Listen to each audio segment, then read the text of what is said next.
Hey guys, welcome back to the channel. Today we are talking about how to maximize your Amtrak vacation. Don't make these 3 mistakes that can ruin your experience.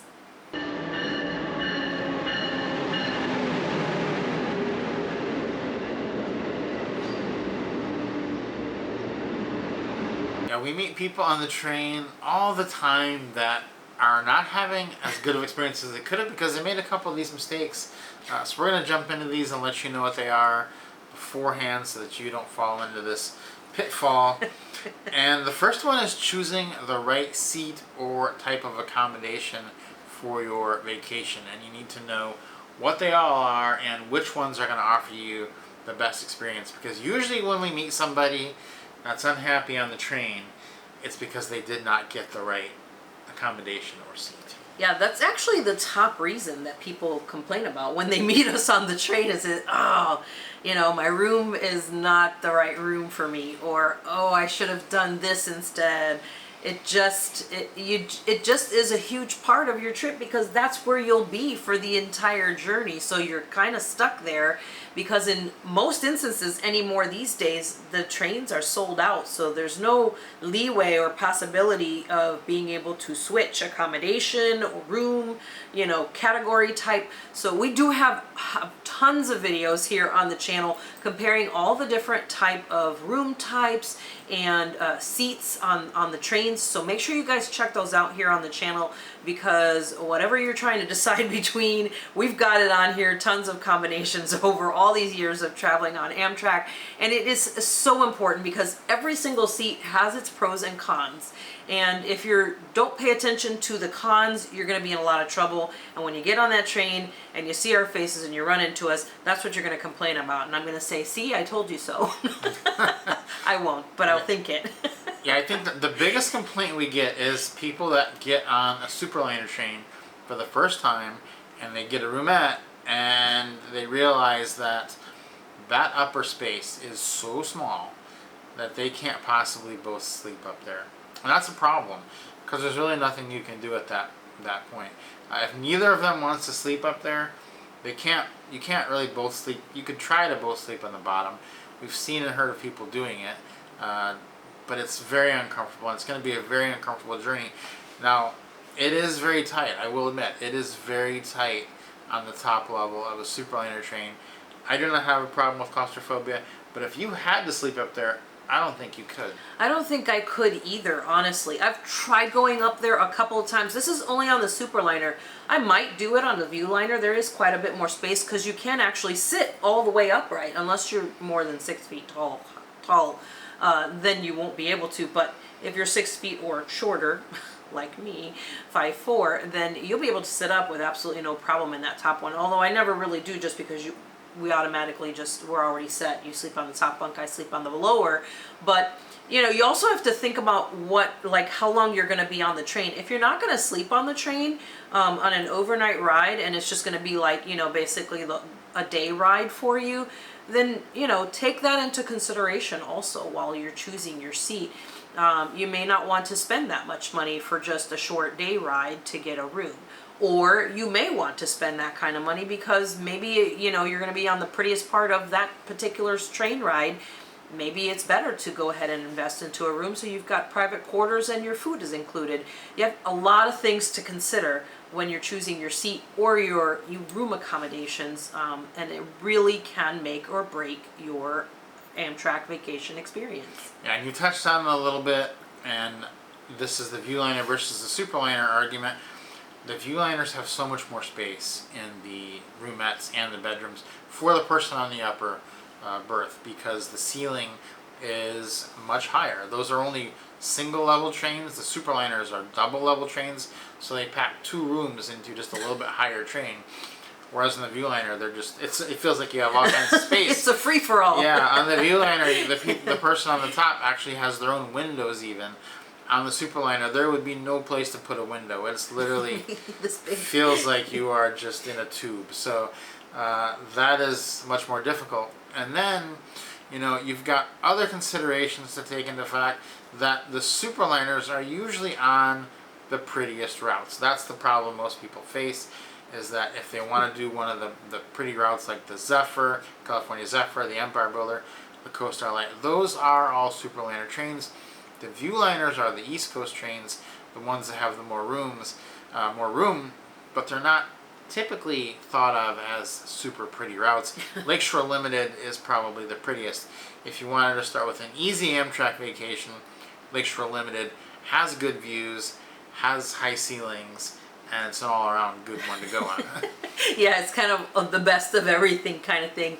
If you want to just test the waters before you do a big one across the country, that's definitely a good one to start out. Because that's another thing, is depending on which train or route you're on, is also important which seat or room accommodation you choose, because some of these trains you're going to be on there, or some of these routes you're going to be on the train for 2-3 days, and you know, if you decide you want to choose a coach economy seat and not a roomette, you're going to be sleeping there for 2 days. And yes, they do recline way better and more comfortable than sleeping on a plane, but you're still in a room with a bunch of other people. Yeah, I think that's the thing that people overlook, is that that train is starting and stopping all night, and people are getting on and off the train in your car, and they're going to make noise, they're going to turn on lights, they're going to bump into your seat. It's not going to be a good sleep, even though the seat does lay back, but you're still not laying flat. And one night we can do it. We don't love the experience. One night, 2 nights is hard. At our age to do, your body doesn't recover. After that first day, you're like, "Ooh, I'm pretty tired."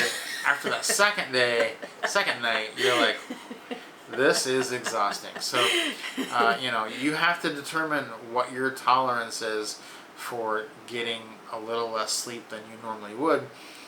And if it's not very high, you should definitely think about getting a roomette or a bedroom. And that brings me to the other thing that people make a mistake on in picking a room, is they pick a bedroom thinking, "Oh, this will be way bigger. We can both sleep on the bottom level. We won't have any problem." Not the case. Even in a bedroom, one person needs to sleep up top, and it does not solve the space issue on a Superliner. The only way to solve the space issue on a Superliner is if you each get your own roomette. That's really the only way to go. And you got to think of this again. What type of trip is this? Is this just I just want to get from A to B, or this is an actual vacation, which is what we're mostly referring to here. If this is an actual vacation, you want to actually spend the money to have the most comfortable experience. And if neither of us was willing to sleep on the top, we would have to get 2 roomettes each time. Not have to, but we would consider getting 2 roomettes instead, and then you just call up and you get them across from each other. We did do a whole video about that here also on the channel. That is definitely something that we recommend over the bedroom, because you think to yourself, you have the bathroom in the bedroom, but there's a whole other set of problems that comes with that. Again, we have another video here on the channel about that jumps into the complications, kind of the pros and cons of getting an Amtrak bedroom. Yeah, thankfully for us, I don't have any problem with claustrophobia, and I always sleep on the top. I don't find it to be bad at all. People that don't have claustrophobia, they usually don't find it to be that bad. It is tight. I'll definitely say it's tight. Like when you're looking up at the ceiling, you're looking at like that much space. Yeah. So if that's challenging for you, but I don't find it bad at all. So we just go with the 1 roomette, and that is fine. But definitely keep that into account, because we've seen some people that were just like, we cannot, neither of us can sleep up there. Yeah. We're both trying to sleep on the lower level together, but it's like 2 people in one tiny bed, and they're basically sleeping sitting up. Then they'd have been better off just in coach. Because they would have had more room in coach than they would have had in the roomette trying to sleep sitting up. So the second mistake you can make is packing the totally wrong things, or packing too much. Yeah, I think this one is a huge one. I have seen people just for a vacation with 2 or 3 large check-sized bags between the 2 of them, because you do get 2, and that's the nice thing, is you do get 2 free checked bags, 50 pounds or less, that comes with your Amtrak fare. but you don't want to use that because you also get two carry-on bags as well. So that's 4 bags plus a personal item. That's 5 bags.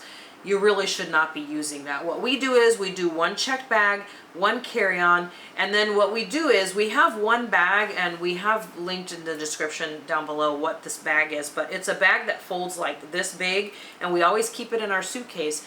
And for when we're going to be on the train and it's an overnight train, we put our pajamas in there and our toiletries and snacks and any types of medication, anything like that that we need for the overnight stay, for like, you know, just a quick overnight bag. And then when we're done, we put it all back into our regular suitcase and then just fold it back up. That way you're not opening up your giant suitcase in the middle of the hallway on the train and having to worry about that. For coach, we highly recommend also having a bag similar to this, but where you also keep your valuables, because in coach, you're never going to leave your valuable things behind. You have to have a bag where you put those in and always keep those with you everywhere you go on the train.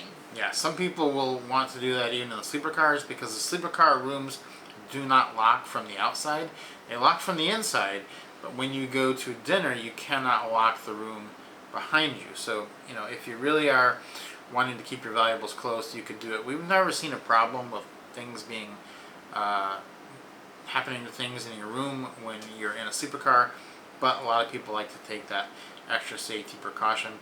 Another thing people do is they don't pack the right things, and they get caught short on power and charging stuff because they're very limited. These are old trains, and there's very limited power outlets, and you're gonna have a hard time keeping everything charged if you don't bring either some travel adapters or some portable power banks. Yeah, well, let's start with coach. So in coach, each seat has each set of seats has 2 outlets. However, both of those outlets are by the window.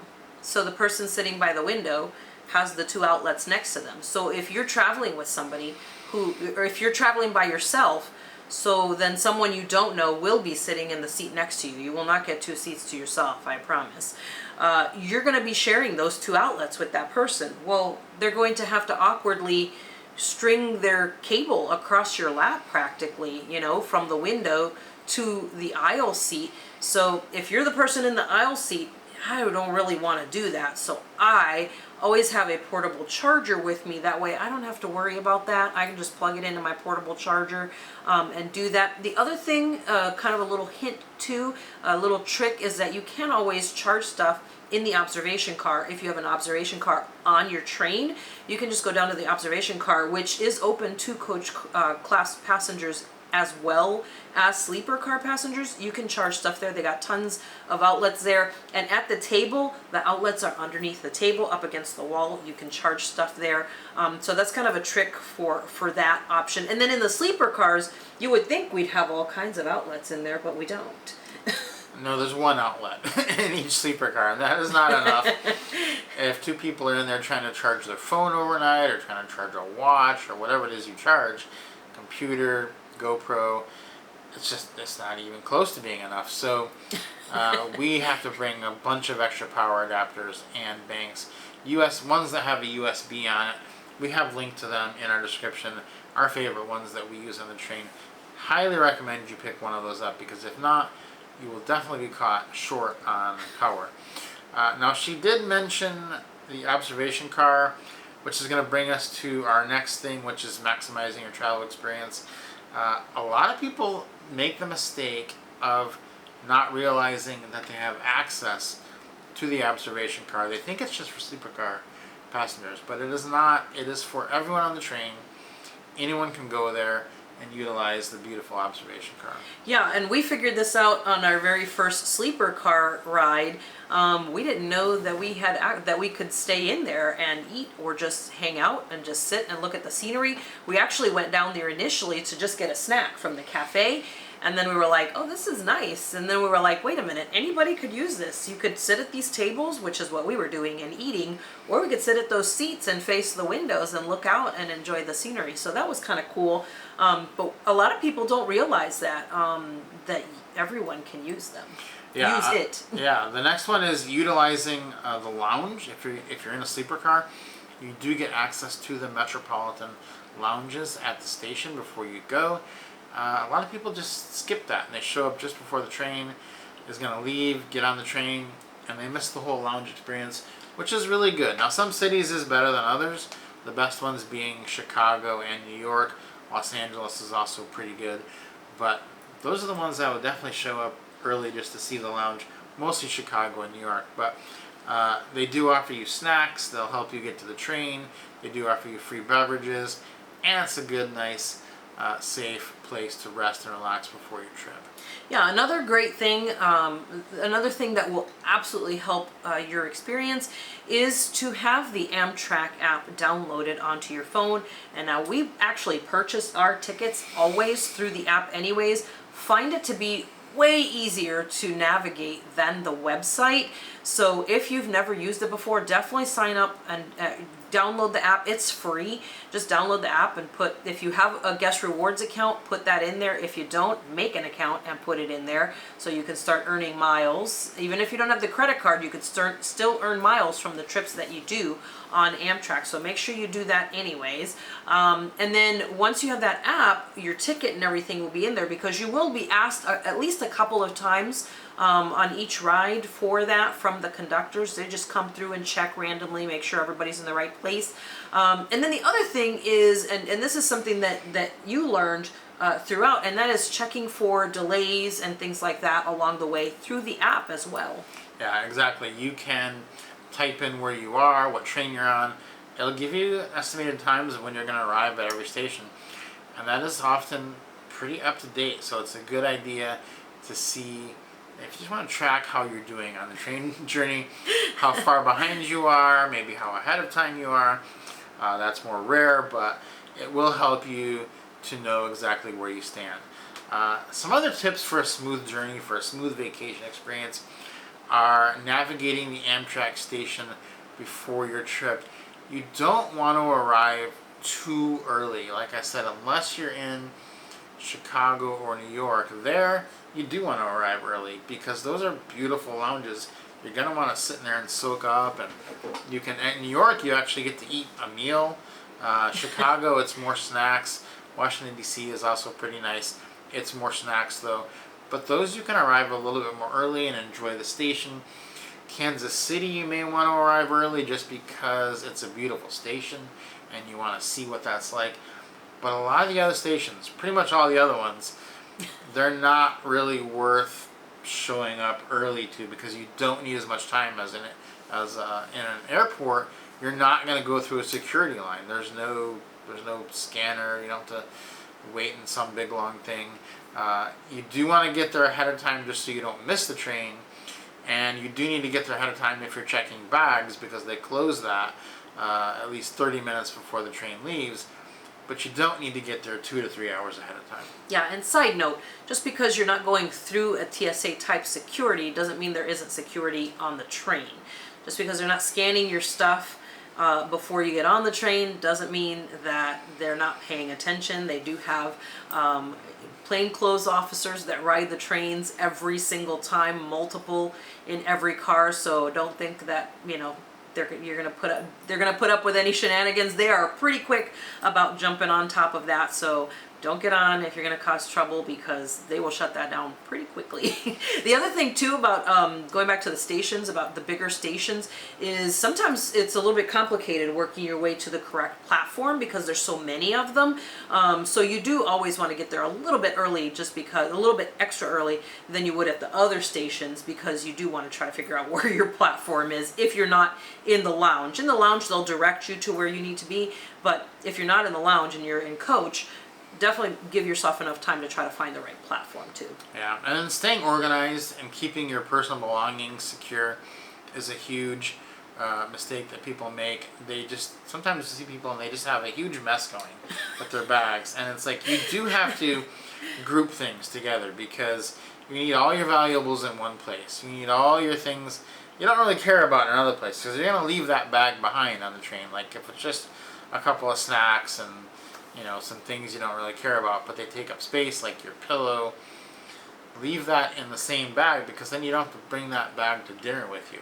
If you have like valuables in all your bags, then you're going to be lugging 3 bags to dinner, and you just don't want to do that. It's going to be a mess. So definitely separate out your bags by how valuable each thing is, because you want to be able to leave stuff behind when you go eat and go to the observation car and when you go to the bathroom.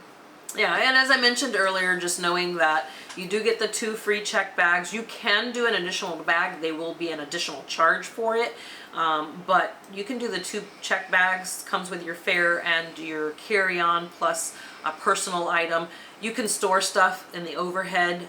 There's not a bin, but there's like an open area where you can store stuff overhead under the seat in front of you. You have more space than you do on an airplane, which I think is really nice. And then they have the racks where all the luggage goes. Make sure that you mark your suitcase. A lot of suitcases look the same. And if it doesn't have, you know, a fun sticker on it or a piece of duct tape or ribbons, make it really stand out so that it does not get confused with someone else's big black suitcase, because it can get taken by mistake. That has happened before, where someone walked away with the wrong suitcase. The other person ended up at the station with us and they were like, I don't know whose bag this is, but it kind of looks like mine, so I'm guessing that person has mine. So I don't know how they resolved it because we never saw them again, but there is that possibility. But guys, hopefully this is extremely helpful to you to be able to have a great experience on your next Amtrak vacation. If you have any other tips you want to share with the rest of the subscribers, share those down in the comment section. Leave us your questions down below. Subscribe to the channel if you haven't already, and give us a like on this video if you enjoyed it. We'll see you guys next time.